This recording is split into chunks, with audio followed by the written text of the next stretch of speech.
Negara dengan iklim tropis seperti Indonesia ini sangat cocok untuk budidaya jamur tiram. Cara budidaya jamur tiram cukup mudah dan modalnya pun tidak begitu banyak. Bagian yang paling sulit saat ini untuk budidaya jamur tiram adalah membuat baglok, yakni media tanam yang sudah berisi bibit jamur. Namun nggak perlu khawatir jika Anda baru pertama kali terjun di dunia jamur tiram, sementara untuk urusan baglok yang sudah siap tumbuh, bisa pergi ke orang lain terlebih dulu. Lambat waktu jika usaha budidaya jamur tiram sudah mulai berkembang. Cobalah untuk membuat baglok sendiri. Nah, langsung saja inilah beberapa persiapan dan cara budidaya jamur tiram versi Jamur Ganteng Official. Yang pertama, menyiapkan kumbung.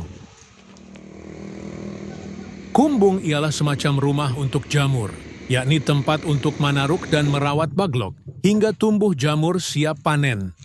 Di dalam kumbung tersebut terdapat rak yang bertingkat, biasanya terbuat dari kayu atau bambu, dindingnya bisa menggunakan papan atau paranet.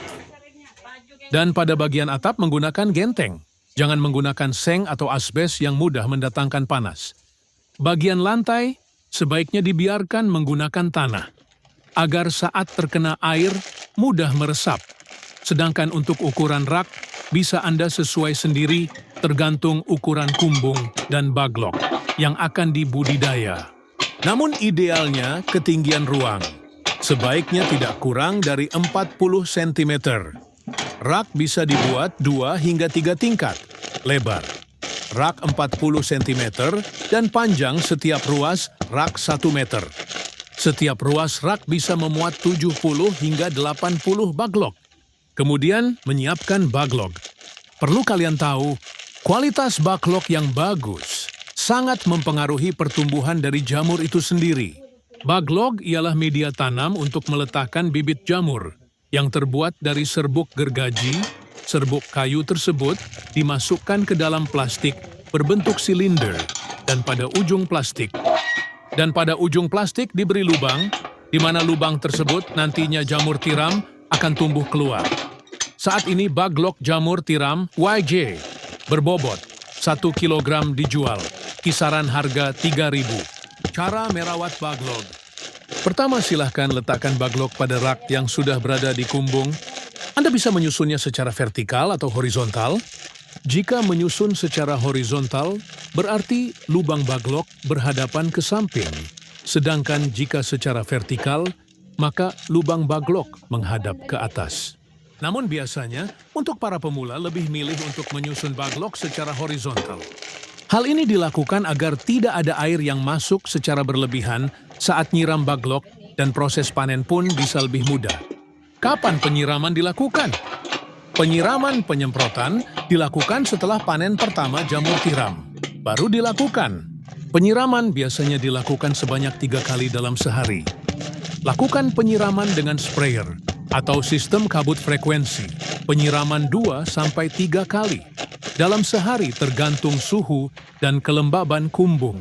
Proses panen. Inilah proses YG terakhir, yakni panen budidaya jamur tiram.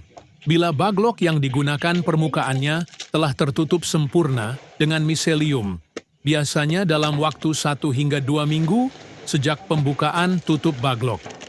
Baglok yang memiliki bobot sekitar 1 kg akan menghasilkan jamur sebanyak 0,7 kg. Jamur akan tumbuh dan sudah bisa dipanen jika dirawat dengan baik dan benar. Baglok jamur bisa dipanen hingga 4-5 kali panen. Setelah itu, baglok dibuang atau bisa digunakan bahan ompos. Pemanenan dilakukan terhadap jamur yang telah mekar dan membesar tepatnya bila ujung-ujungnya telah terlihat meruncing. Bila masa panen lewat setengah hari saja, maka warnanya menjadi agak kuning kecoklatan. Bila sudah selesai itu, jamur cepat layu dan tidak tahan lama. Kemudian jarak panen pertama ke panen kedua berkisar 2 hingga 3 minggu. Semoga bermanfaat dan barokah. Amin, amin, amin. Monggo YJ minat mau usaha jamur tiram, bisa diorder baglok jamur tiramnya via 108 5259 352057 atau via Shopee Yayan Mushroom gratis konsultasi seputar dunia perjamuran, tidak usah khawatir, takut gagal siap dibimbing sampai berhasil.